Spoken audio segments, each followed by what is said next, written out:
Good morning, good afternoon, and good evening, and welcome to the second session of this year's GCF Private Investment for Climate Conference, with over 4,000 registered attendees from all around the world. Welcome again. My name is Tony Clamp, and I'm Director of the Green Climate Fund's Private Sector Facility. And greetings again from Korea. I will be chairing today's panel discussion on aligning investment portfolios with 1.5 degrees C, centered around the question of why now is the time to commit private and institutional funds where they are needed. In the era of COVID-19, as countries around the world battle with the human and economic costs of the pandemic, the pressures on public finances, particularly in developing countries, is becoming ever clearer by the day. As a result, the importance of mobilizing private sector capital to combat the effects of climate change becomes ever more critical. To discuss this very important subject, I am delighted to be joined today by a number of senior representatives from some of the world's leading private and institutional investors and banks, together with a combined total of over $30 trillion of assets under management. Many of these institutional investors and banks have pledged to implement deep greenhouse gas emission reductions in their portfolios over the next 5 years, putting them on course to help limit global warming to no more than 1.5 degrees C. Today's session is split into two parts. Firstly, I will ask 5 institutional investors, 1 from Europe, 1 from Africa, and 3 from Asia, to discuss the role of investors in the pandemic and debate what it will take to mobilize capital and deliver bankable climate projects in developing countries. Secondly, my GCF colleagues, Ji Woo, will ask the same question to 4 of the world's leading banks. Without further ado, let me turn to the first speaker, Neo Kim Hui, Managing Director for Sustainability at Temasek, to introduce herself and share her views on what it will take to align investment portfolios with 1.5 degrees centigrade, and how has COVID-19 changed their appetite for green and sustainable asset classes. Neo, if I may, over to you. Thank you very much. Thank you, Tony. Good day, everyone. I'm Kim Hui from Temasek, which is an investment company based out of Singapore. Last year, we made a commitment to halve emissions in our portfolio by 2030 and to get to net zero by 2050, right? There was a top-down decision and a few years of engagement with the climate scientists to understand where we need to go, right, to keep to 1.5 degrees. And the message was, well, you have to halve your emissions by 2030, which is in 10 years' time, right, and try to align yourself with a zero emissions portfolio in 2050. So we took that decision without fully understanding the various steps that we'll have to make, right? But we knew it was the right thing to do. First step was, well, what is our carbon emissions, right? So this year, if you read our annual report, we've actually published the numbers. It's a top-down estimate because it would take too long for every company to come report their emissions to us. So we did a top-down estimate with some consulting advice. 29, about 30 million tons, right, of emissions. And if we need to halve emissions based off 2010 values, 2010 our emission values was about 14, right? It means that by 2030 we need to be about 7 million tons, right? And this is even at the back of the fact that portfolio is going to continue to increase, right? So even as the portfolio value is expected to grow, we have to continue to drop absolute emission levels. What does this mean? It's a bold undertaking, right? And we've actually embarked on several initiatives. The first was actually to look at our own portfolio and start engaging with our investee companies. Some of them are a bit ahead of others, right? To see how we can reduce, right, emissions and drive efficiencies, but at the same time also looking for potential solutions, right, whether it's in the form of technologies, so on and so forth, that could potentially replace, right, and substitute current emission setups, whether it's with renewables or other methods. And then finally also to look at offsets, right, is going to be an inevitable piece of the equation. We'll look at how to invest into technologies and nature-based solutions so as to help close the gap, right? So even as we engage with the investee companies, we have also instituted carbon analysis alongside ESG, right, in our investment process. Carbon pricing has been introduced earlier this year in our investment decision processes.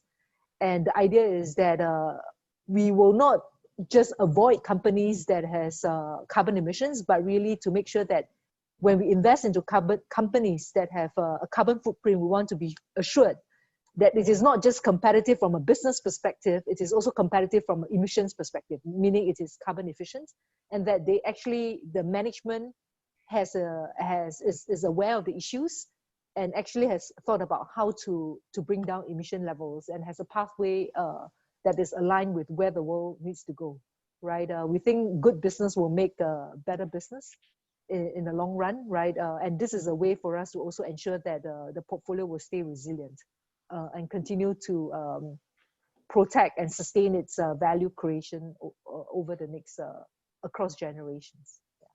Thank you. That's all I have to say, Tony. Thank you very much, Leo. I heard emissions, I heard solutions, engagements, and offsets. It sounds like things are changing. Very much a positive message.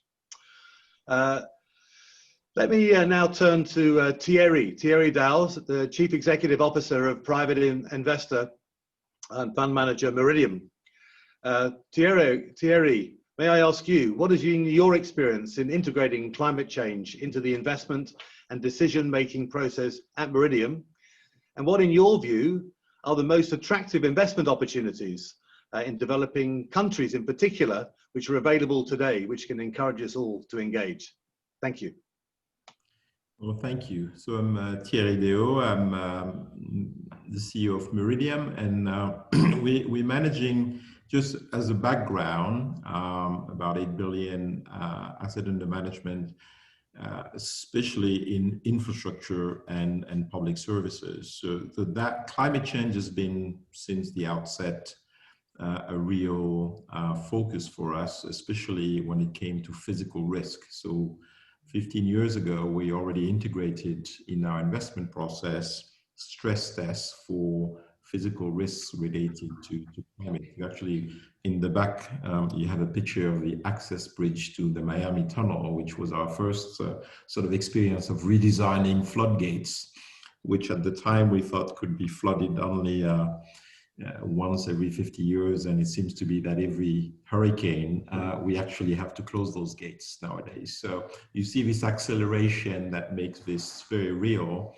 That physical risk from climate has been a big concern of investors in terms of long-term assets. And since we are very long-term managers, since our funds are 25 years fund, we do focus on that. The second really big step for us, and I think, is integrating this into your decision-making process. You need a measurement tool. So since the Paris Agreement, we've worked with a number of like-minded investors like the AFD, the French Development Agency, to establish a methodology to really check the temperature of our portfolio in the alignment with the 2 degrees. So beyond that, we've actually transformed ourselves into a benefit corporation, and one of our key goals is the Paris alignment of all our portfolios. So obviously, aligning yourself with the Paris Agreement is about new investment, but I think we should not forget the stock of existing investment that we have to transform and improve, because it is possible. Maybe not all the way to what we would like, but it is possible, if you're a long-term manager, to both invest in new sort of green assets and align with the Paris Agreement, but also look at how you can transform either because of the reuse, either because of changing the way power is used on your asset, or many other ways that you can use and reinvestment in those assets to try to align them. So it's not just an investment process decision, it's also an asset management long-term process to achieve alignment with Paris. So I think we should never forget that it doesn't happen in one single moment. It happens throughout the life of the assets. And we also very much invest in emerging market in Middle East, Africa, and also Central Asia. And to be honest with you, to me, the most attractive opportunities are those that fit the most the needs that have been defined by those governments. And what we like is really seeing governments with a real plan to reach their sustainable goals, and part of it is climate, and choose which of the areas they feel could have the most impact on their population. In a number of African countries, we've seen that power, clean energy is the big focus.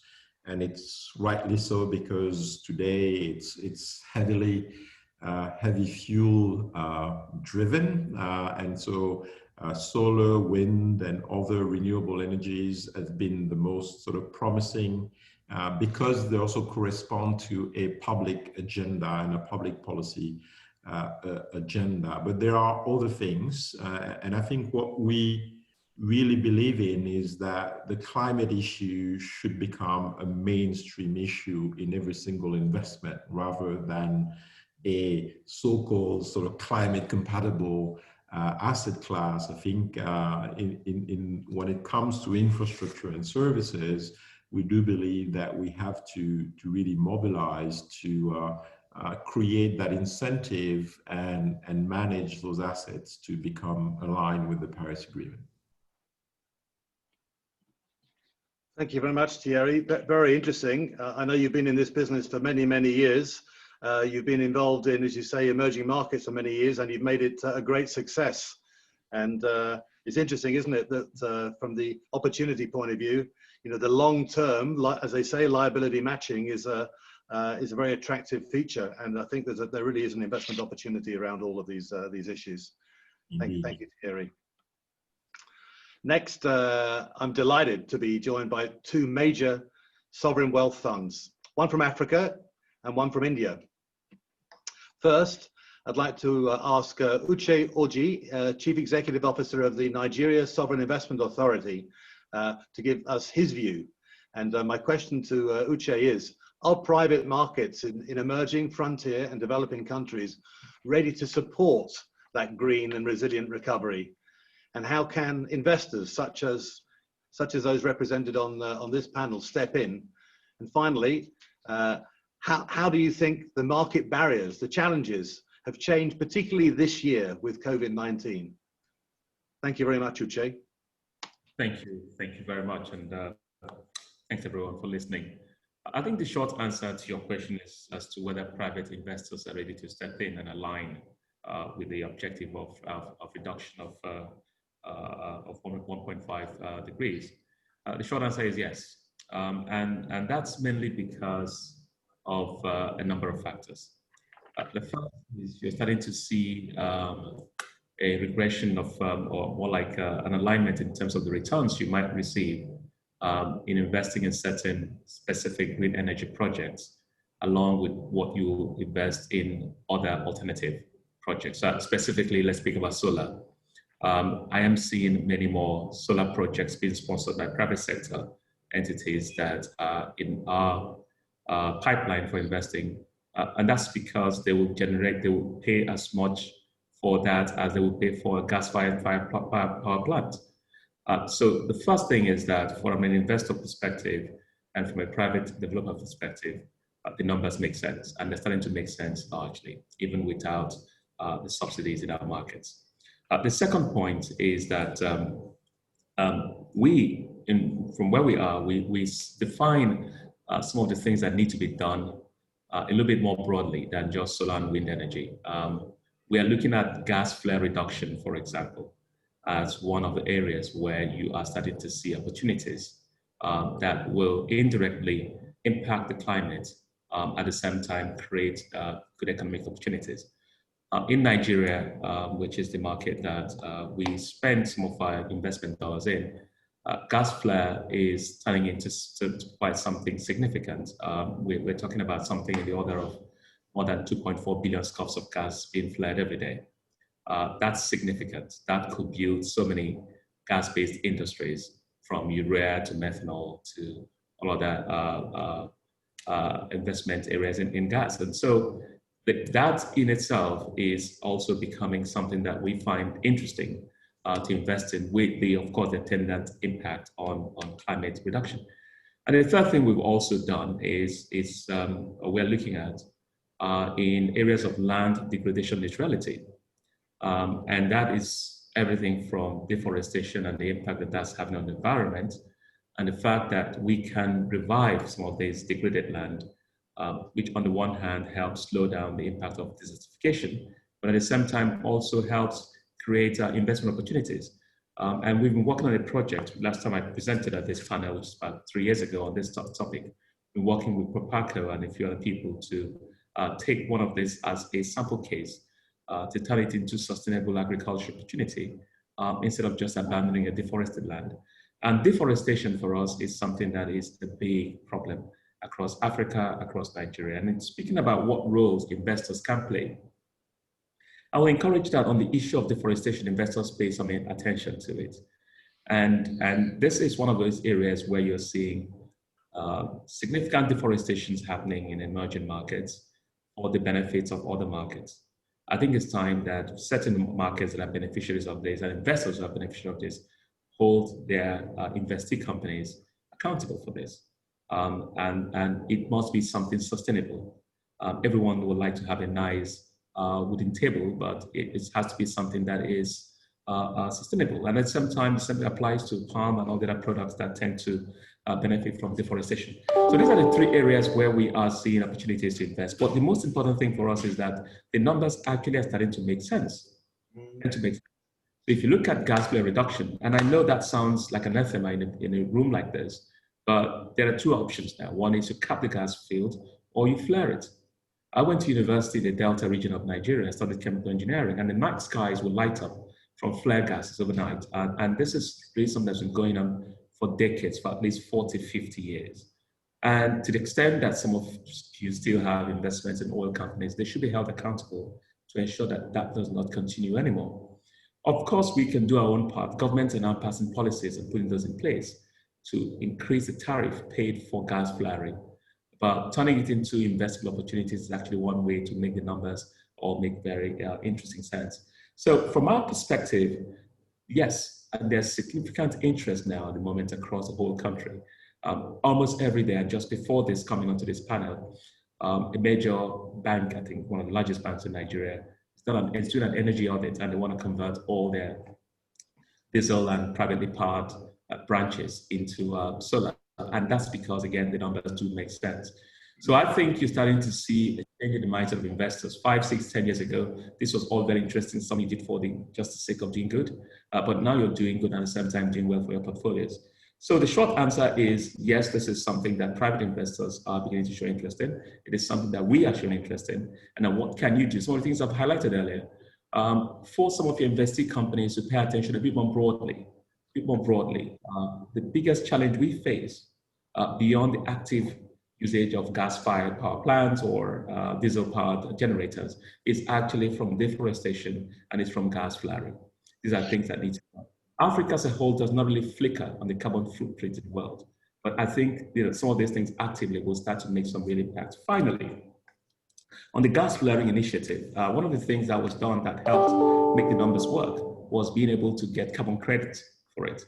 And suddenly that juices up the IRR by 3 or 4 percentage points. And I think that's something that should be encouraged across the world. So investors should look into this as an area where there's opportunity for partnership and opportunity to work together. Because again, like I said, you're going to do well for the environment, but more importantly, the numbers make sense for the portfolio. Thank you. Thank you very much, Uche. It's very interesting. of course, people think of the investment opportunity around energy generation, solar, PV, and wind, and all of these things. But you're reminding us that there are many other opportunities beyond that. You talk about gas flaring, you talk about degraded land and deforestation. These are crucial inputs to support the fight in climate change and generate prospective opportunities for investors. And climate change is an asset class, if you like. So very interesting. Thank you very much, Ujay. Next, I'd like to introduce Suju Bose, Managing Director and CEO of India's National Investment and Infrastructure Fund, NIIF, which is a national fund manager anchored by the government of India. And if I may, Sujoy, I'd like to ask you broadly the same question, but particularly with a focus on India, another very, very big market opportunity. Are private markets, and including in India, ready to support the green and resilient recovery? And how can investors like you and those that you work with step in? And again, what are the barriers and the opportunities? Thank you very much indeed, Sujoy. Thanks, Tony. So just to kind of start, NIIF is actually a kind of a collaborative investment platform between the Indian government, Indian financial institutions, sovereign funds, pension funds, and also the development institutions. So ADB is an investor in one of our funds, as is Temasek. So we, a couple of good friends on this panel. The whole approach with, in India, the main issue we are dealing with is the scale when it comes to climate change.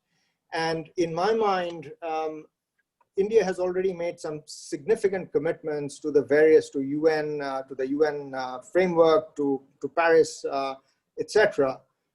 But really, the key issue that we deal with is not necessarily what our targets are, but actually how we execute towards those targets. India has also come up with a very ambitious plan of creating 175 gigawatts of solar and wind generation capacity. And incredibly, we are already at about 90 gigs. With a couple of years left to achieve that goal of 175. And recently, we've actually increased that goal to actually 300 megs by 2030.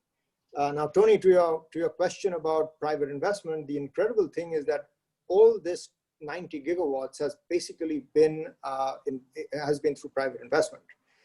And it's been through private investment through some very interesting structures because in India, the main issue is offtake of power, because a lot of the discoms are actually not as creditworthy as the generators would like them to be. So the government has come up with an enabling sort of a structure where there are central government agencies which play an intermediation role for the offtake of renewable energy from the generators. And each state actually has to agree to a certain prioritization of renewable power over other forms of power. So once the government came and set up that framework, there was a very significant response from the private sector, and substantial capital, private capital actually has gone into building this 90 gigawatts of wind and solar energy. And we see this as a continuing opportunity in the country. Just to sort of say, from an NIIF standpoint, we have two very interesting platforms. One is for renewables, and we are already at about 1.5 gigs of capacity for wind and solar, some in development and some that we have acquired from others.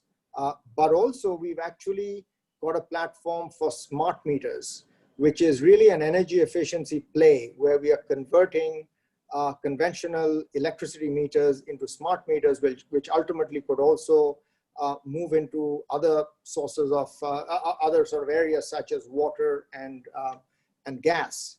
And smart metering for these kinds of consumption brings tremendous efficiency, both in terms of usage as well as in terms of collection, for the network. So there are a lot of ideas which are actually operating, and what I'm very pleased to say is that in NIIF currently we are managing about $4.5 billion, and we have some of the large Canadian pension funds, Australian pension funds, sovereigns from the Middle East, Singapore, of course, and the development agencies that are helping us work through all these various areas to achieve some of our GHG reduction targets. Including, for example, we've already got probably the second largest container logistics platform in the country. And what we are doing now is completely revamping all the energy source of that company to solar. So using a rooftop and other distributed solar modules. And I think that's it. And we have had tremendous interest in these platforms from some of our investors who want to co-invest alongside our funds into those areas. Final point I would make is that it's, as I said initially, it's all about execution. And for execution, I think the key is the combination of intent, commitment, and governance.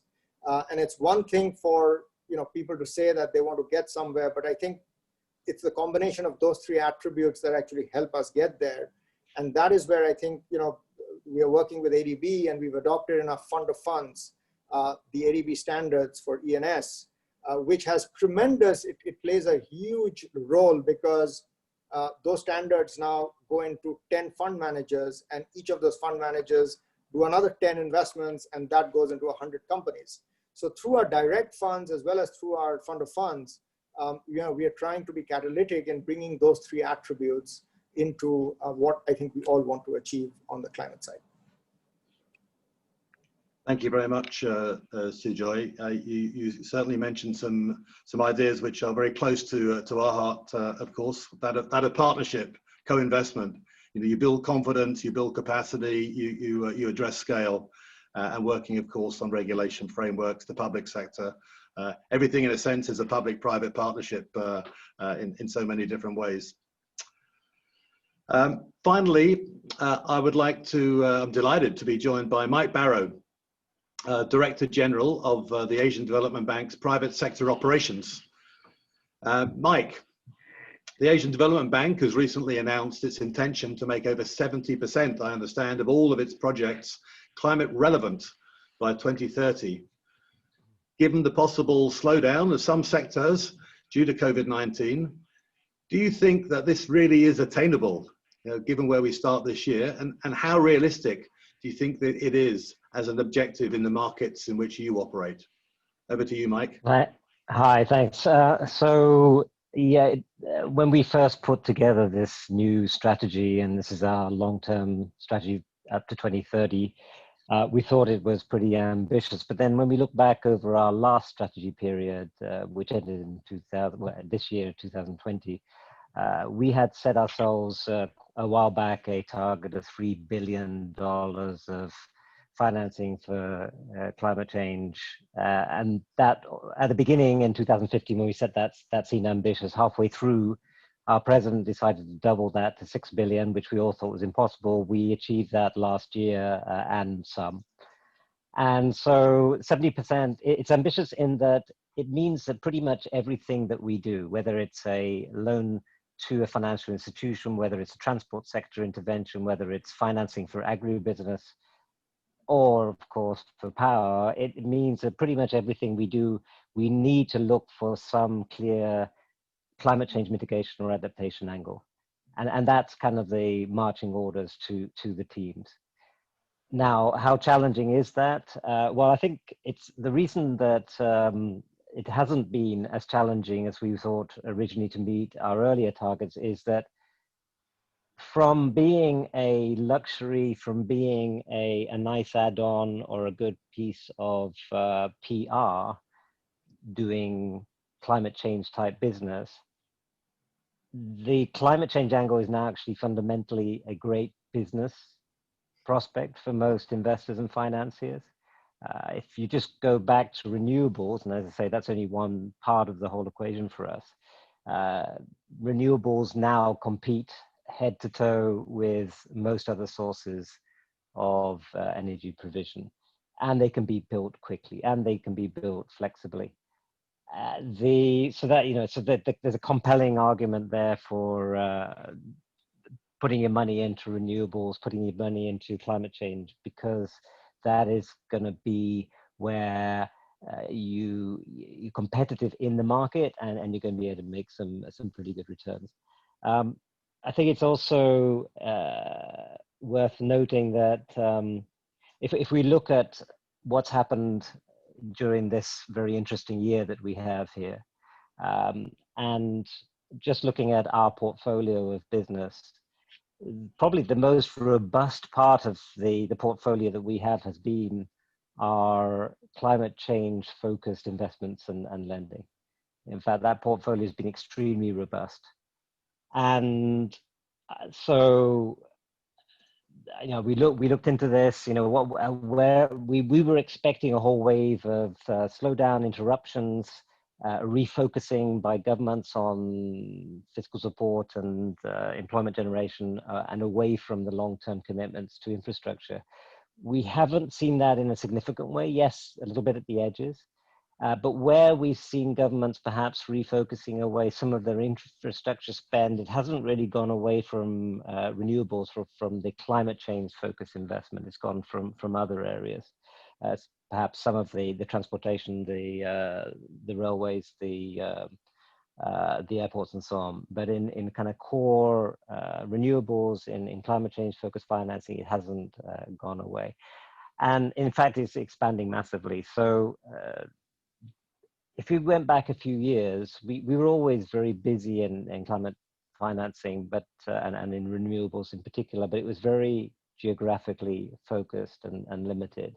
If you go back 5-6 years, we were really heavily focused on 3 or 4 countries in Asia.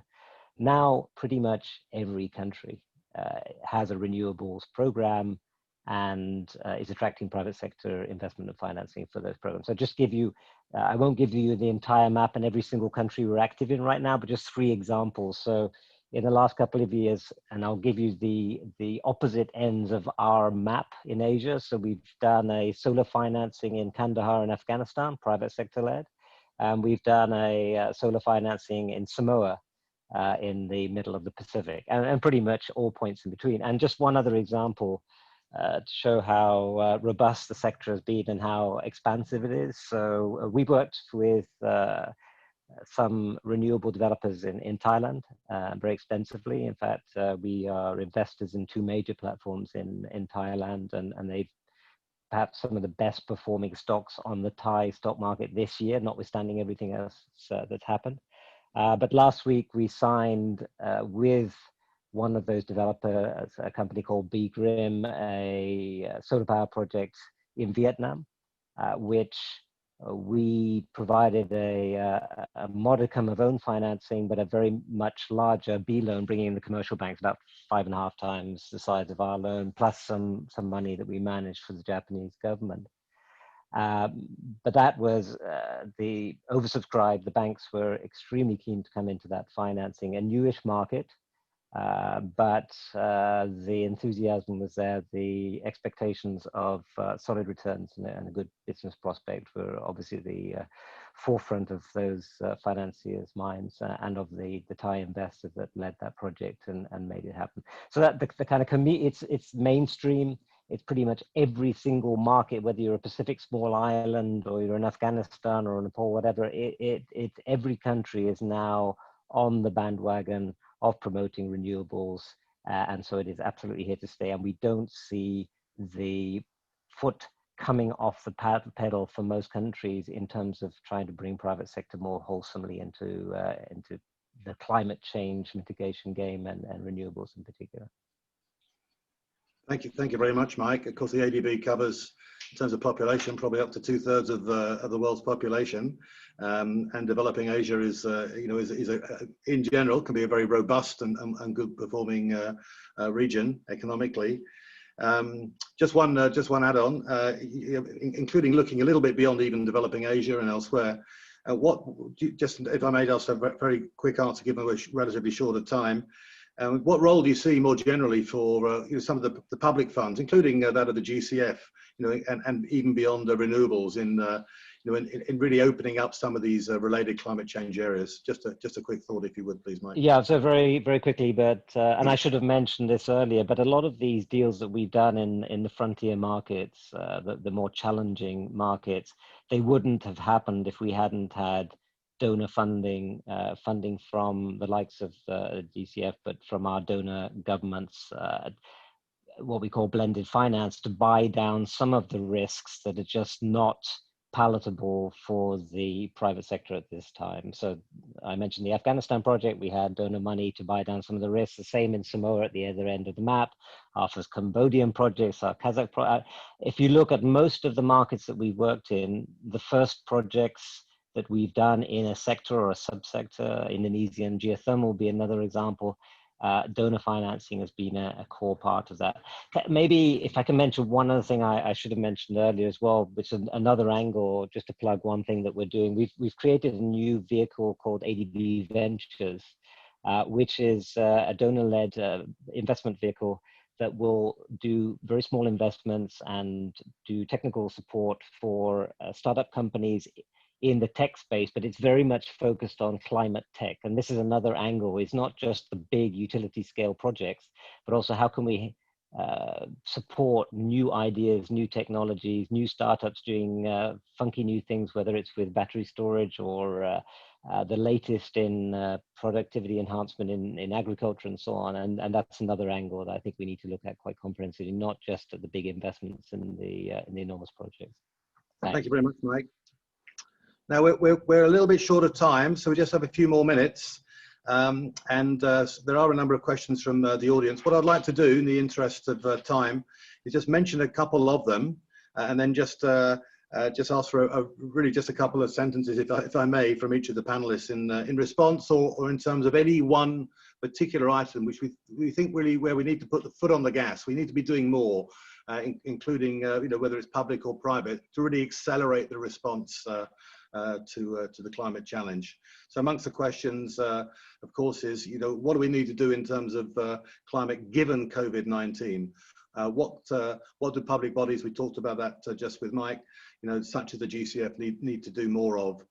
What do the regulators need to do to encourage all of this? So if I may, I'll just ask each other panelists in turn, just for a very quick fire response on that, if I may. And Neo, please after you to one idea, if you would. Thank you. Oche mentioned this earlier, but I think a lot more effort needs to go into land rehabilitation efforts, protecting forests, marine ecosystems, as well as maybe replanting efforts, right? So I would like to see a lot more effort in that space. I think blended finance has done a great job for renewables, right? And hope to be able to look at more blended finance instruments and even carbon credits as a means to help create decarbonization pathways in the nature environment for nature-based solutions. Thank you. Yeah, plenty of opportunity there with a big impact. Thierry, same question to you, if I may. I'm big on blended finance, or more of that for every single type of investment. It is possible. But not to forget capacity building, especially from public sector, helping developing countries in really channel this capital. It's quite important. You can throw a lot of capital, but it won't stick if the capacity is not there. And finally, I think we should never forget that until we have a serious carbon price and a serious signal on carbon price for the long term, we will never solve this problem. So that on the regulatory side and the more policy side, we really need to do something. We seem to have a lot in common, Thierry. Good to hear. Uche, if I may ask you any one idea that you'd like to see happen in the next 12, 18 months of that nature? Oh, thank you very much. And I'll probably feed off of what Neil said and Thierry. And I'll speak to a couple of things. One, in emerging markets, and particularly in a place like Nigeria, similar to what Sujoy has done, which is building a co-investment platform, is something that we are doing. We're doing one for solar, and we're building what is now currently the single largest solar farm in Nigeria, which is quite tiny, quite frankly, really, in the grand scheme of things. But we intend to roll this out across all the provinces where they'll be used as part of the mini distributed grid system, powering industrial parks and stuff like that. So that's a fund that we're launching. And I think, for those who are looking to invest in these places and think it's a little bit scary, we're creating this co-investment partner of choice that you might be seeing. We're also doing something similar for the gas flare reduction program that I did talk about, and just to make sure that that turns into something that is really more economically credible. So co-investment platforms such as these, and actually also on the policy side, just the difficulty in negotiating the carbon credits makes you realize that a little bit more needs by way of a coherent policy initiative around it. And obviously the position of the United States at the moment is a little bit tricky, and I'm probably the one with courage to say that. But I think the point though is that when it is seen to be driven by just one particular region, i.e. Europe in this case, it doesn't quite give it the buy-in that it requires. But a lot more is being done. We're seeing more the US DFC getting involved directly. I think that is something that should be taken as a very positive signal. But I think across the globe, we all get affected by this eventually. And I think that is why I think looking at it, allowing deforestation in the Congo will eventually affect all of us. And I think these are things that we all need to pull together. So to the extent that you're going to see more and more co-investment funds across all of us, I think that's something we all should encourage to participate in. Thank you. Thank you very much, Uche. And Sujoy, you have the last word. Over to you. Thank you. Thanks, Tony. Look, I'll make two points. One is, I think, building on sort of Thierry's point on capacity. I think it's really in countries like ours, it's really institutions. And I think we need to create institutions that can actually operate at scale in some of these more complicated situations. That's one. Second is, I think there's too much development capital coming into the solar and wind sector in countries like ours, where those sectors have actually become commercial. So I think a lot of that can be handled by private capital. I think that development capital and blended finance needs to move to sectors such as water and waste. And I think that's the huge opportunity that clearly has a very important climate. It's a climate angle as well as an outcome of the climate problem, which needs resolution and action very fast. Sujoy, thank you very much. Colleagues, ladies and gentlemen of the panel, thank you very much for your time and your contributions. Lots more to discuss, but first of all, I think it's time to move across to see what the banks think. And with that in mind, I'd like to hand the discussion across to my colleague Ji Woo. Thank you, everybody. It's been a pleasure. Thank you. Thank you, Tony. So again, good morning, good afternoon, good evening to everyone, wherever you are. Once again, welcome to GCF Private Investment for Climate Conference. My name is Ji Woo Choi. I'm Deputy Director for Private Sector Facility at Green Climate Fund. So following a very insightful and rich discussions with institutional investors, we actually will discuss the same topic from a viewpoint of banks. I am absolutely delighted to have 4 distinguished panelists today with us. So before we get into our discussion, may I ask each of our panelists to introduce themselves just briefly for the benefit of our audience. So Koichiro-san, may I start from you? Thank you, Ji Woo. Hi, my name is Koichiro Oshima. I head up the solutions business for MUFG Bank. MUFG is used to be called Bank of Tokyo Mitsubishi UFJ, but the name was too long, so we shortened it a couple of years ago to MUFG Bank. We are based in Tokyo, largest bank in Japan, global footprint in 50 countries across the world. We are a big project finance lender. We like the space.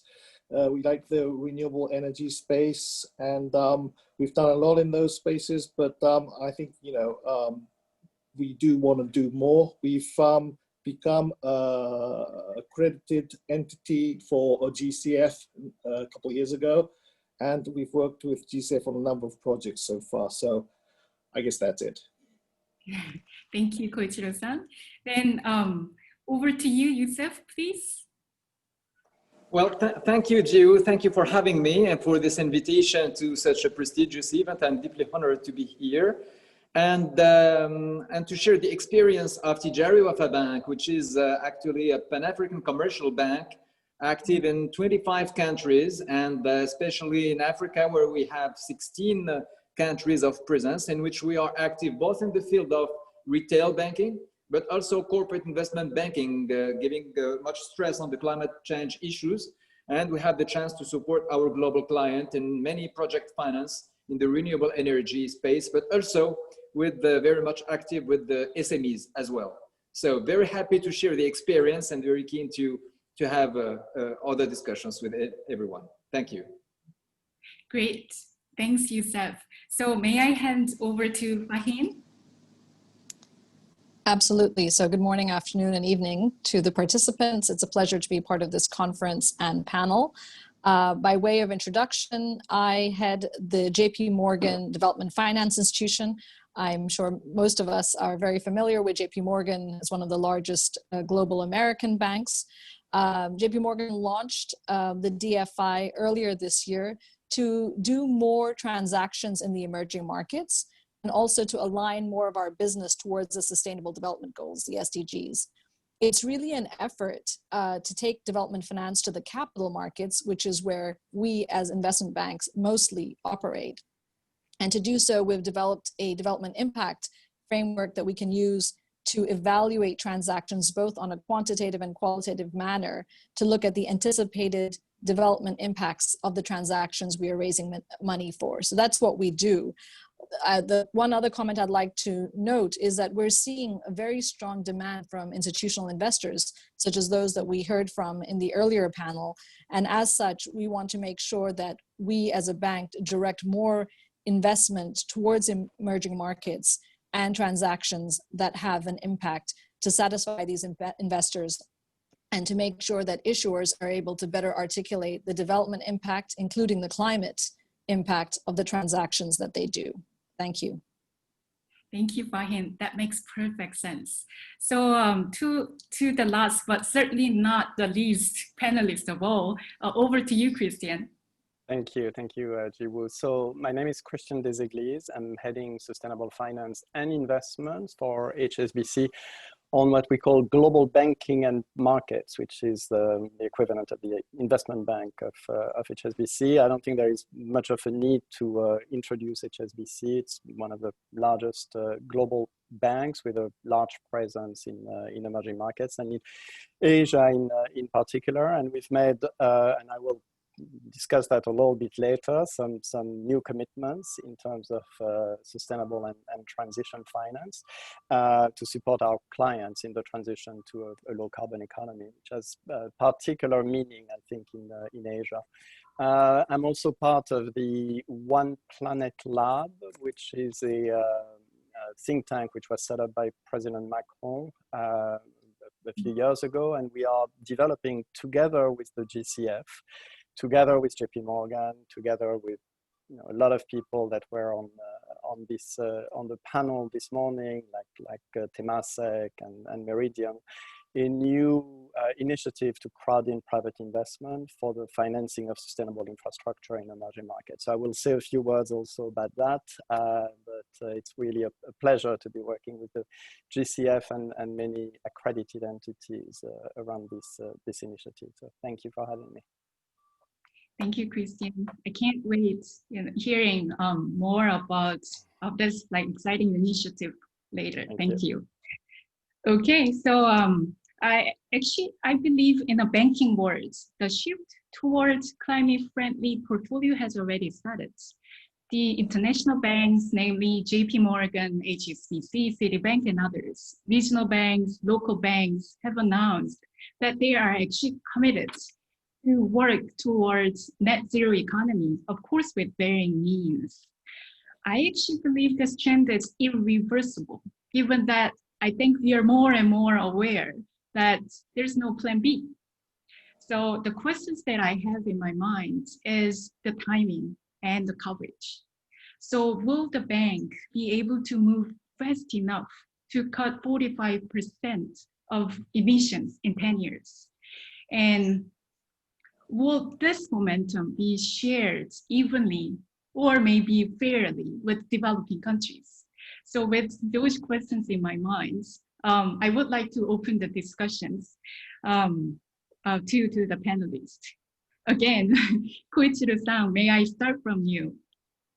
So Mitsubishi UFG has already partnered with GCF on a number of projects, actually climate projects.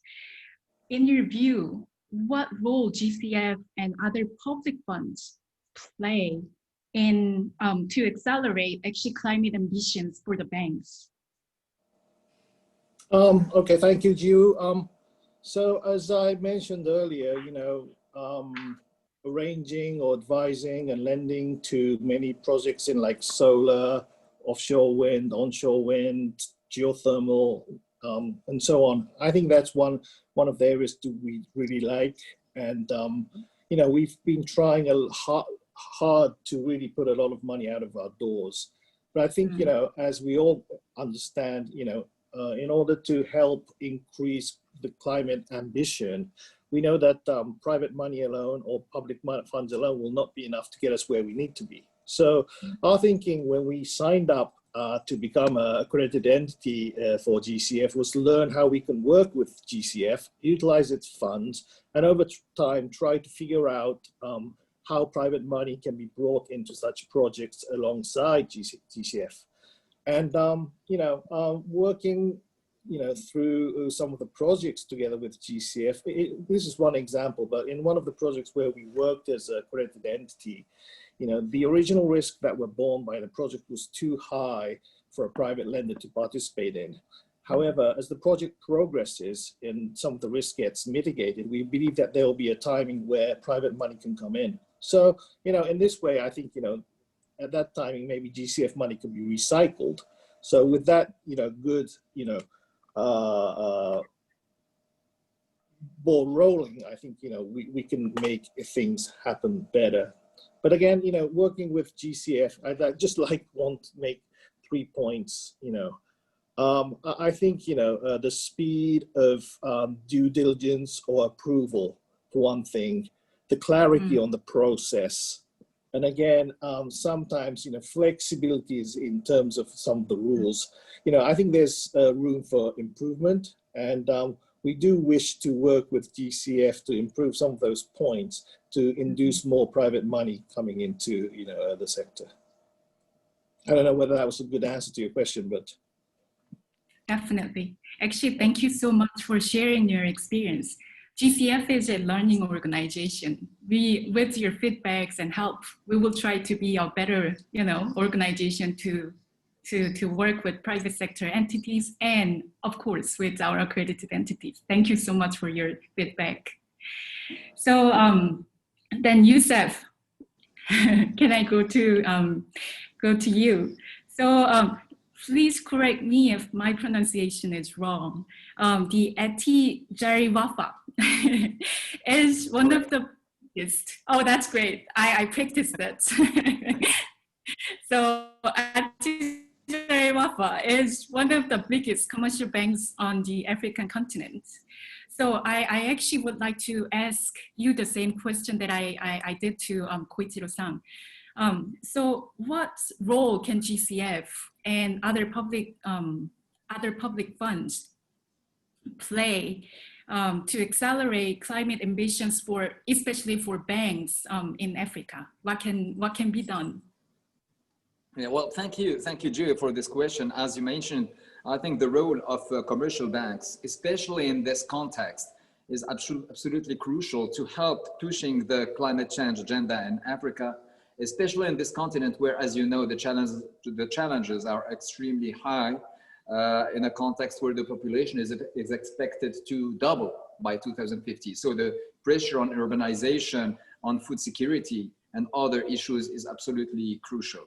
And we live in Africa a kind of paradox between the large natural resources available, whereas in wind or solar energy or geothermal, and also some kind of interesting growth that we have achieved over the last decades. But in the same time, you all know the limited access to electricity, since more than 600 million people today simply do not have access to electricity in Africa. And the need for accelerating the investment program is definitely there. since we need more than 40 billion US dollars investment every year in areas like power generation, transportation, irrigation, water supply, and so on. Of course, there are some encouraging projects in some geographies. In Morocco, we have a kind of successful renewable energy program with a target of 52% renewable energy in the global mix. And we see other interesting results in some other places. However, the need to accelerate is there. And the action of commercial banks, along with international institutions like the Green Climate Fund, is definitely needed. If you take the case of Morocco, the banking commercial sector has accumulated a quite interesting experience by supporting the renewable energy agenda. We have in Morocco since, let's say 10 years, financed more than 1,700 megawatts in wind farm, for example, in Morocco. The last one in August was the Bouche d'Or project, a 300 megawatt wind farm project. And today, the renewable energy accounts for 25% of our portfolio. However, when you look at other geographies in Africa, it's obvious that we are still lagging behind.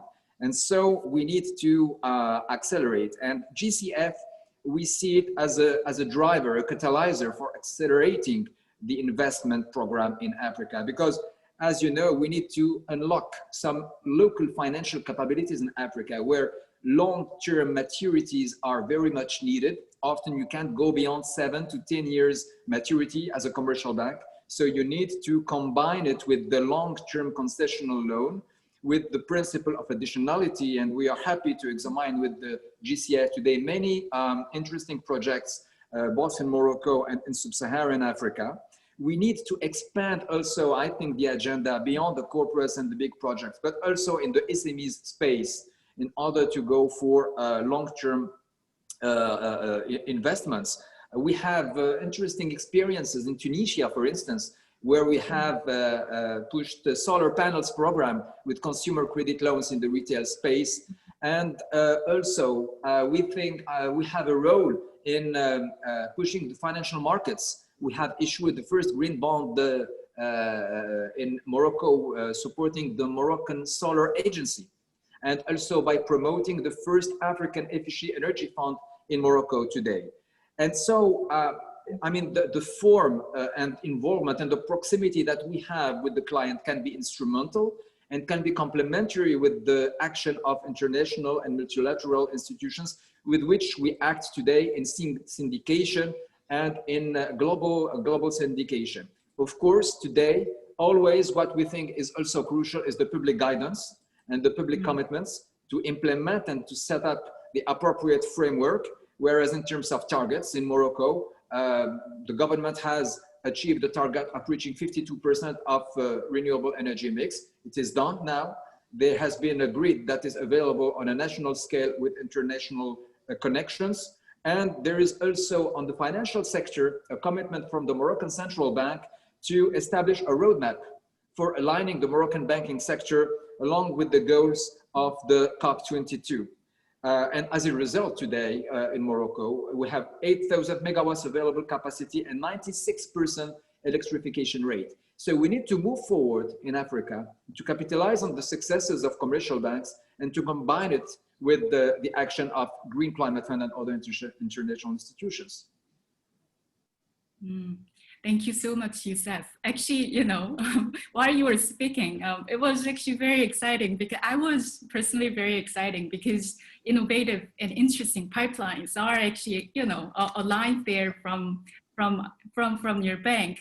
And, you know, GCF and Attijari Wafa will work together to tackle the problems and accelerate the private sector capital into Africa where it's needed. Thank you so much, Youssef. Thank you so much. Okay, so I think that discussion smoothly leads to my next question to Fahim. So Fahim, JP Morgan recently actually announced its Paris-aligned financing commitment. It's actually very exciting news again. And would you please describe us what this commitment entails and how JP Morgan and other international banks can support a green and resilient growth in emerging, frontier, and developing countries? And if the time allows, may I ask you another question? Because you lead the JP Morgan Development Finance Institution, which is actually quite new to these words. So it would be very interesting if you can explain to us what focus the JP Morgan DFI has on climate transactions. And can you actually provide some examples of transactions in this space? Over to you, Fahim. Thank you, absolutely. So yes, it is very exciting that last week JP Morgan announced that it is wanting to align with the goals of the Paris Agreement. And I think probably one of the first American banks to go in that space. And I think what's important to note is that this commitment comes part of JP Morgan's broader commitment to climate finance and the SDGs. So it's just building upon it, I think, as someone said earlier. And I think the firm really believes in having a longer term commitment and then shorter term goals, right? And I think that's how we as a community, international community, have to work towards some of these targets. So as part of the commitment, JP Morgan will establish intermediate emissions targets for 2030 for its financing portfolio. And then it'll start communicating on these efforts starting in 2021. The firm will first start by doing this on the oil and gas sector, electric power, and on the automotive manufacturing sector, and then set targets sector by sector. So this is a process that will be long-lived and try and focus on the most industrialized and heavy GHG sectors as possible. The goal is also that JP Morgan aims to support its clients to advance the goal of Paris, including reducing GHG emissions and expanding more low and zero carbon energy sources and technologies. And the firm also really recognizes that significant policy change is needed to achieve this, especially to do so by the targets set by Paris. To that end, JP Morgan is going to advocate for market-based solutions, including a price on carbon and the commercialization of new technologies that can help with this decarbonization. I think that's the theme here. What's interesting here is we spoke about technical assistance, I think, in the last panel, that JP Morgan is going to launch a Center for Carbon Transition in the bank as part of this commitment to provide clients with a centralized access to sustainability-focused financing, research and advisory solutions, and also it will be available to clients to help advise them on their long-term business strategies to reduce carbon emissions and decarbonize. So I think what's very interesting here is that this effort is obviously targeted to clients across all geographies, right? Especially those in industrialized countries. But our goal as the JP Morgan DFI is obviously to help move this more into emerging markets as well, and to take advantage of this broader announcement and to do more in emerging markets and to support green investment in these economies. So to your second question, if I may, which is a good segue, is that the DFI looks at development impact in our transactions, all aspects of it, be it hard infrastructure, soft infrastructure impact, agribusiness, manufacturing, enhancing supply chains, better access to finance. However, when we look at our pipeline, there is a general emphasis on infrastructure projects, though not all renewable energy projects, which I think is interesting. Though we are looking at 2 wind projects in Central and Eastern Europe.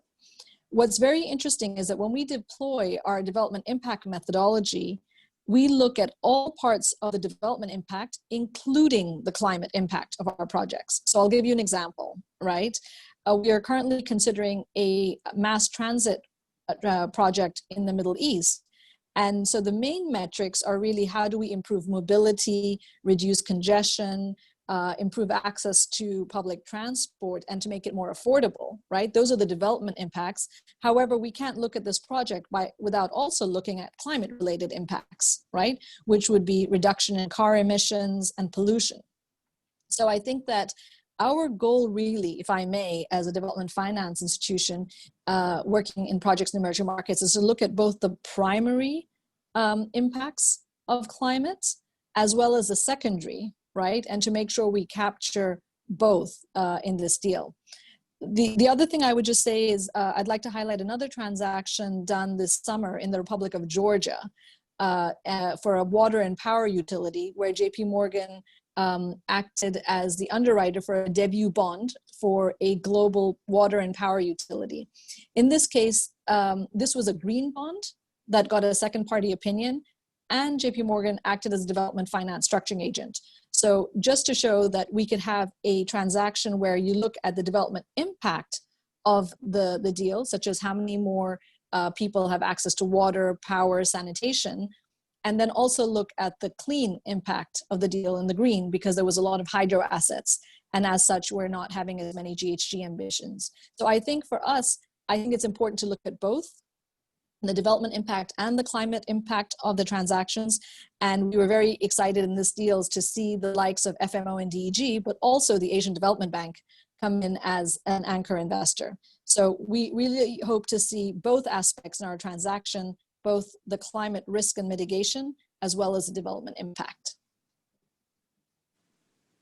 Thank you, Fahim. It looks like JP Morgan is seeking a balance between financial return and impact, which sounds great. Okay, finally, Christian. So HSBC also recently sets out its ambition to prioritize financing that support a transition to a net zero economy. So would you please actually explain on your commitments further, and also on what can be done to scale up the green lending and crowd in private sector capital to finance the transition to this low carbon economy, to zero carbon economy, especially in developing countries? Yes, thank you. Thank you very much. So a few things on our side, and I think it will resonate with what Fahim just said. We, as you say, we just announced some new commitments, a new objective to align our financed emissions with the net zero targets of the Paris Agreement by 2050. And we are reporting on that as part of our TCFD disclosure and as part of our annual reports, a ESG report on a yearly basis. So we're tracking progress and reporting on those emissions. We have also announced a new objective to facilitate $750 billion to $1 trillion of sustainable financing for our clients by 2030, so in the next 10 years. And we are also reporting on that as part of our TCFD disclosure and an ESG report. The same way, I think JP Morgan, but a little bit before, created the ESG solutions team precisely to provide advice on ESG solutions to our clients for the transition to a low carbon economy. Obviously, we're not the only institution that has been ramping up existing commitments, and we've seen similar announcements from JP, but also from various other financial intermediaries. And I think these commitments are really stemming from a sense of urgency about the need to accelerate the pace of transition to a low carbon economy. They are a recognition of the fact that financial institutions need to take the lead and act at pace on this issue. But they are also, and I think that was highlighted before, they are also a recognition that our clients are increasingly keen to making the transition to net zero. And we've seen some landmark announcements from big tech in the US, from also oil and gas companies committing to being aligned with the Paris targets. I think the pandemic, to a large extent, has been a wake-up call for all of us. It has focused our attention, the attention of our clients, on the actions that need to be taken in order to build a more resilient, safer, and more sustainable economy. And here I would really echo what Michael Barrow was saying. This is also an indication that there is a commercial opportunity and that are willing to and investing in order to capture the investment opportunity related to the transition. So I think just to take a step back, I think it's important to understand why we were able to announce commitments of this scale, whether it's from JP Morgan, from HSBC and others, and Goldman also has made some particularly ambitious commitments. I think the scale is facilitated by the evolving regulatory framework. And I'm thinking here of broader disclosure of climate-related financial risk through TCFD, which is becoming more common and in various geographies becoming mandatory. More precise taxonomies from various jurisdictions, and obviously here I'm thinking about the EU, but not only the EU. I'm thinking also of the development of stress testing exercises by central banks and supervisors, and here the Bank of England is about to start one exercise, and the Network on Greening the Financial System is also working on climate scenario and stress testing. So I think that's extremely important.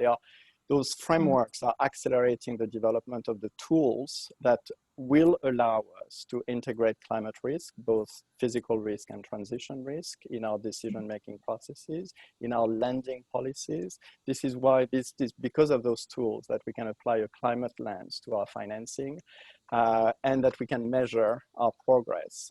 Fahim was insisting on measurement. I think it's key, and we need the tools in order to measure our progress and that of our clients in reducing carbon emission. But I think there is an additional factor that I would like to highlight here, which allows for the scaling. And this is financial innovation. This is why we can mobilize, billions and billions and trillions of dollars for the the transition. Financial innovation is really allowing to mainstream sustainable finance and to mobilize private capital at scale. We all know about the green bond market, the green bond principle, which allowed for now about $1 trillion of issuance since inception. We're now seeing a very fast expansion of green loans, of sustainability-linked loans, sustainability-linked bonds, social bonds, sustainable supply chain financing solutions. And now we are expecting by ICMA, the International Capital Markets Association, a new framework for transition bonds, which I think will unleash a new burst of financing for that. So I think, all those new products are facilitating the mobilization at scale of finance and are creating a portfolio of solutions which we can bring to our clients and make allow for a more commercial proposition. Yet I think there are two areas where more innovation needs to take place and more mainstreaming needs to take place. One is nature-based solutions. That's why very recently we announced a JV with Pollination, so the HSBC Pollination JV, to develop investment solutions to manage, to preserve, to protect and enhance nature over the long term. And the other area is sustainable infra in emerging markets, where more innovation and more collaboration are needed. So, infra assets, and that was said before, they are the backbone of economies, but they're also a major source of greenhouse gas emissions, both during construction and operation. Approximately half of global GHG emissions are coming from infrastructure assets in emerging markets. So embedding sustainability and resilience in the development and in the financing of infra assets across their life cycle is of critical importance. But unfortunately, it has remained an elusive goal. And that's why together with the GCF, the IFC, JP Morgan, the OECD, Meridian, Temasek, DFIs, Asian Development Bank, AIIB, and many other entities, we have been driving the Fast Infra initiative, which is finance to accelerate the sustainable transition infrastructure. It's an industry-led initiative that has started about a year ago, which includes more than 100 institutions. It's a public-private initiative representing all the key stakeholders of the infra ecosystem. And we are focusing on two things. We're focusing on developing a label and focusing on developing practical and inclusive solutions to crowd in private investment and encourage the development of investment grade assets so we can reach the institutional market where the monies. We think a label is extremely important. We've seen the success in the green bond market and other markets. It will help attract institutional investors post-construction. It will also facilitate the transformation of sustainable infra into an asset class. The label will also ensure that project developers and governments can embed ESG and resiliency standards into projects during the design and pre-construction phase. So it's really a key element to create an asset class, but also to embed sustainability across the life cycle of projects. So these are all examples of how to scale lending, how to crowd in private finance. They require commitment, supportive framework, principles, labels, and collaboration among the actors. Thank you, Christian. Regarding your comment about regulatory framework, I can't actually agree more on that point, that regulatory framework is really critical. Because I see, the banking regulations, actually banking regulators, they are formulating new rules for climate risk management. And as you said, demanding like climate stress testing in some markets. I think that will actually, at the end of the day, after the climate stress testing, the prudential capital requirements has to be there. And that will lead to really pricing of carbon intensive assets in the bank. So I think these are actually started to happen.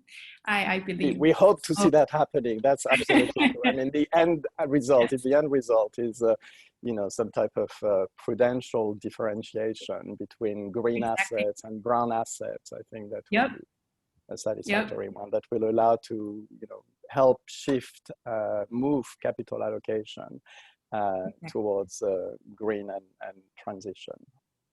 But we're not there yet. We're not there yet. There's still That's true. But taking a first step is really critical. So we will get there. The shift in capital allocation are underway already, even without a prudential supporting factor. I think we see that in the development of ESG product, green bond product. There is a definite shift of capital across the world towards sustainable activities. Yep. Thank you so much, Christian. So I think we have overrun a bit, but let's just take one question from the floor and just get a view from our panelists. So I think more than anything, COVID-19 is such a buzzword and then such an important event for all of us. Let's just talk about COVID-19 just for a while. So some say does COVID-19, the pandemic, can be an opportunity for green growth, like global green growth. I actually think it could be a case because, this green and resilient recovery caused by COVID-19 can actually reset the baseline for some of us. So I think this could be, all of our goal to make sure that green and sustainable and resilient recovery is taking place. So may I ask our panelists, so this question, how has COVID-19, the pandemic, changed your appetite and strategy for green and sustainable financing? So may I start from you, Fahin? Absolutely. So I mean, and I'll focus a little bit more on the emerging markets, of course. I think when COVID hit and there was a lot of volatility in the emerging markets, stocks and bond markets, in March and April, there was a whole sense of whether people would even focus on ESG, climate, things of that nature. And what we've seen from the summer onwards is that, as people have noted on this panel and the one earlier, is that the interlinking link between health risk, what is good for workers, employees, what is good for the environment, people are seeing that these are all interlinked.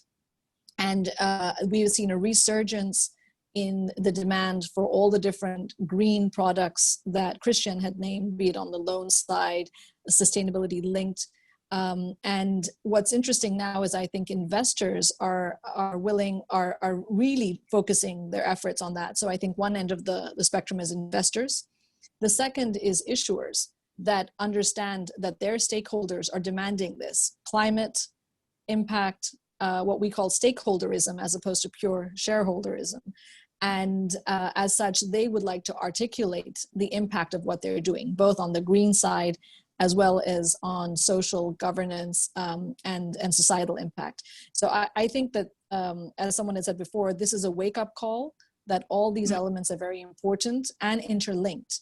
And that what I would say is that there's increased demand from the clients to articulate this, right? They want to do this, they want to decarbonize, they want to articulate how they're having an impact on their societies, a positive impact, and institutional money is flowing into it. And that is where we as financial intermediaries have to make sure that those two match, and that we also advocate for a policy environment that makes this happen. So in the long term, I think this will be a real inflection point in all things improving impact, including climate. Thank you, Fahim. Can I hand over to Koichiro-san? Yeah, thank you, Raju. No, I can't agree more with Fahim on this subject. I think, it was a huge wake-up call for us. We've really come to realize that what we thought was given is no longer, that way. So I think, this time it was COVID-19, but I think, the climate change, we take things seriously more than before now, and really start thinking about, what is the sustainability of whether it's environmental, the social aspect, or, many things that surround our business. So I think, from that sense, I think, we've really changed, and the way we work, a lot of remote work, or, digitalization is something we really need to push. And I think that all, links into sustainability. One of the things probably we need to be careful about, or really need to figure out, is, how do we really, measure the impact of these, developments, investments. I mean, the dollar side of it is a little bit easier, but sometimes the impact, how you really measure that is, probably we need to, go through a number of cases and come to a certain standard.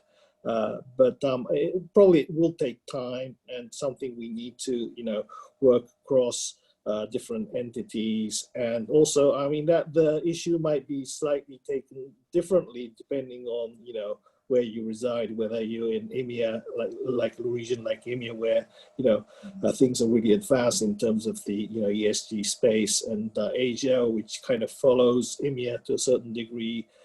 The US, although certain private entities are really advanced, there's less support from the federal government. So I think, but it is a global issue. So I think, global firms like ourselves, we need to, keep an eye on it. Thank you, Koichiro-san. So then can I go to Youssef for your brief remark on this? Yeah, well, thank you, Gio. I think we have, as my colleague said, we have here the opportunity to accelerate definitely the agenda, and to have a responsible resilience and the resilient and the green path toward the next years. What we have seen in our geographies of presence as a bank is that we have a differentiated impact of COVID depending on the geographies. We have really big differences between, let's say, North Africa, Western and Central Africa. Some countries have not been hit that much in terms of lockdown and the measures, etc. And the growth has been decelerated, but in many cases still positive. But the main impact is really the dependence on oil, especially in Central Africa. A lower international demand addressed to these markets, and also the access to finance, the access to long-term finance, especially to have these big projects that are needed, but also accelerate the agenda on the ECB side and on the retail side as well. So as a Pan-African bank, I think we have the responsibility to answer these challenges by keeping the proximity with the clients. We're quite happy to see that our main projects in renewable have not been questioned. I mean, we are still continuing. I mean, in the summer, we have delivered a project, a Bouche d'Or project, a 300 megawatt wind farm in Morocco, for example, and we are continuing on some other projects. But the challenge is to keep the finance available in those markets. And I think definitely the partnership with the Green Climate Fund and other institutions will be very much needed to reach the small projects, to reach the waste treatment projects, and to address this trend of urbanization, because we see that urbanization is still going very much, and the need for depollution and addressing the local challenges is there. So we have the chance to discuss with GCF some medium-sized projects in sub-Saharan Africa, agricultural fields, with especially targeting women and jobs in some interesting places. I think we need to accelerate the procedure, the agenda, and to try to address the challenge. But for us as a bank, even though the impact on the economy has been globally negative, we still confirm the agenda and the will to expand in the climate change space in Africa. Thank you, Youssef. Thank you. So, Christian, can I give a floor to you for your closing remarks, including your comments on COVID-19? Thank you. On COVID-19, yeah, absolutely, Jiwoo, thank you very much. So look, I think it's not a coincidence that HSBC, JP Morgan, the large oil and gas companies, large tech companies are making some very ambitious commitments today in the midst of the crisis. I think, you know, to many, there is a clear relationship between what's happening and what may happen in the future if we continue to destroy biodiversity, the environment, and our climate. So, you know, this is what our CEO wrote to all our clients when we made this commitment, to say it's a wake-up call that we feel, but that everybody is feeling. We surveyed recently our clients across the globe, and 85% of them, 85, believe that climate change is a top challenge that needs to be addressed. Today, we are releasing a new survey of investor attitude towards sustainable finance and sustainable investment. We surveyed 1,000 issuers and 1,000 investors across the world. We asked them questions on ESG issues, and what they answer is that more than half of investors and 3/4 of issuers say the pandemic has either reinforced their commitment to ESG or made them realize that they had paid too little attention to the social component of ESG. And I think that's important also because, you know, the social aspect, the resiliency aspect is now front of mind. I mean, clients are concerned about the resiliency of their operation and concerned about also the resiliency of their supply chain. So I think it's I think it's a huge accelerator of trends that were starting to be in place, that we were starting to see, and banks and investors and GCF, DFIs need to all work together to make sure that this becomes an opportunity to build back better, to build back a more resilient and more inclusive economy. So we are willing to do that, we're committed to do that, and we're happy to do it with you.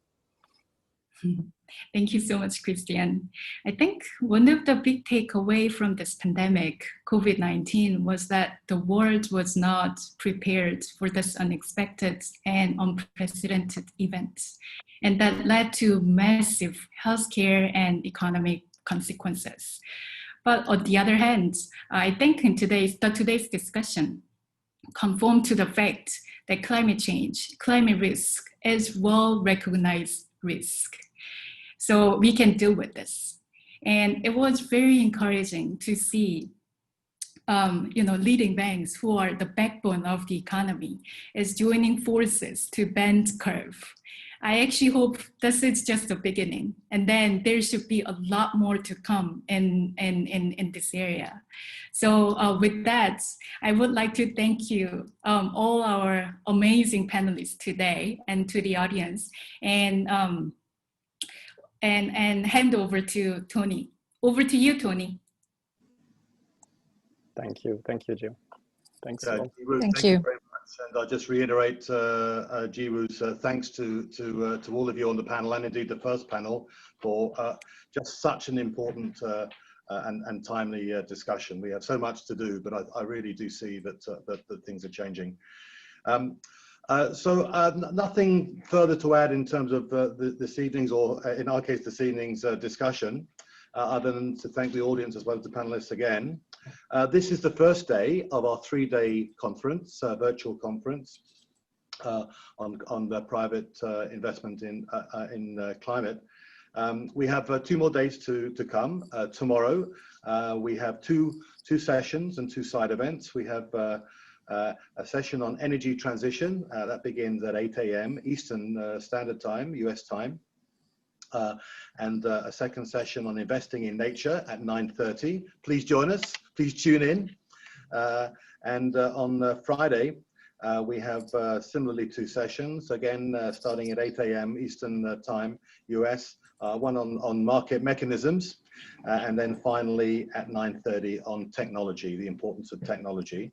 So we're very much looking forward to engaging with the audience. We've had, I think, an outstanding number of members registered and joining this evening, well in excess of 1,000 again, and higher than that. So thank you very much to everybody for your hard work. We very much look forward to working with you outside of the conference in partnership to tackle these great challenges of today, and speak to you all very, very soon. Thank you. Thank you.